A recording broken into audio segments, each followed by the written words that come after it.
ஜிம்முக்கு எல்லாரையும் work out பண்ண வர சொன்னா ஆம்பரேஷன் பண்ணிட்டு இருக்காங்க. அது எல்லாத்துக்கும் காரணம் இந்த இவர் தான். எப்படி சிரிச்சிட்டு நிற்கிறாரு பாருங்க. வணக்கம் கைஸ், என்னோட ஃபர்ஸ்ட் பாடி பில்டிங் காம்படிஷனுக்கு சிக்கமாக ரெடி ஆகுறதுல இன்னைக்கு நாள் 48 காலைல எந்திரிச்சோடனே சிக்கமாக ஒரு காப்பி அடிச்சுட்டு மத்தியானம் லஞ்சுக்கு பழைய சோறை பேக் பண்ண ஆரம்பிச்சிட்டேன். அப்புறம் இன்னைக்கு காலேஜுக்கு பரோட்டா போடலான்னு தான் பார்த்தேன். காலேஜுக்கு வரலன்னா ஹால் டிக்கெட் தர மாட்டேன்னு சொல்லிட்டாங்க.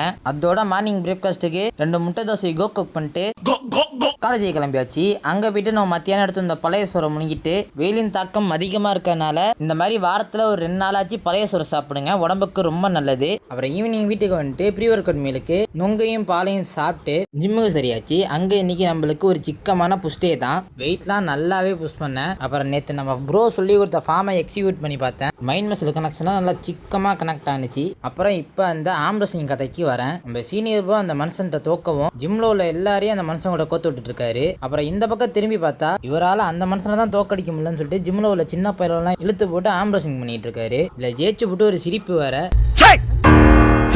அப்புறம் இன்னொரு சின்ன பையன் இருந்தான், அவன்கிட்ட ஆம்பரேஷனிங் போனாரு. அவன் கொஞ்சம் ட்ரிக்லாம் தெரிஞ்ச பெரிய குயிந்தான் போல. 2 வாட்டியும் ஸ்டார்ட்னு சொன்ன வேகத்துக்கு பட்டு தூக்கி அடிச்சிட்டான். பூமியில ஒருத்தர் பிறந்திருப்பான்டா. அப்புறம் அவருக்கு ஒரே அசிங்கமா போயிருச்சு. அப்புறம் ஒர்க் அவுட் எல்லாம் முடிச்சுட்டு வீட்டுக்கு வந்துட்டு போஸ்ட் ஒர்க் அவுட் மீல் அடிச்சுட்டு அப்புறம் நம்ம லோக்கி ப்ரோ மாதிரியே ஃபிஷ் ஆயில் போடுவோம்னு சொல்லிட்டு ட்ரை பண்ணி பார்த்தேன். ஃபர்ஸ்ட் அட்டம்ப்ட்லேயே ஃபிஷ் ஆயில் எங்கிட்டோ பறந்துருச்சு. அப்புறம் செகண்ட் அட்டம்ப்ட்ல எப்படியோ வாயில போட்டாச்சு. அப்புறம் கிரியேட்டினையும் கோக் பண்ணிட்டு வெயிலின் தாக்கம் ரொம்ப அதிகமா இருக்கனால ஒரு சட்டி பூரா மோர் அடிச்சுட்டு இன்னைக்கு நாளை முடிச்சுக்கிட்டேன். நாளைக்கு வீடியோல சந்திப்போம். சிக்கமா இருங்க.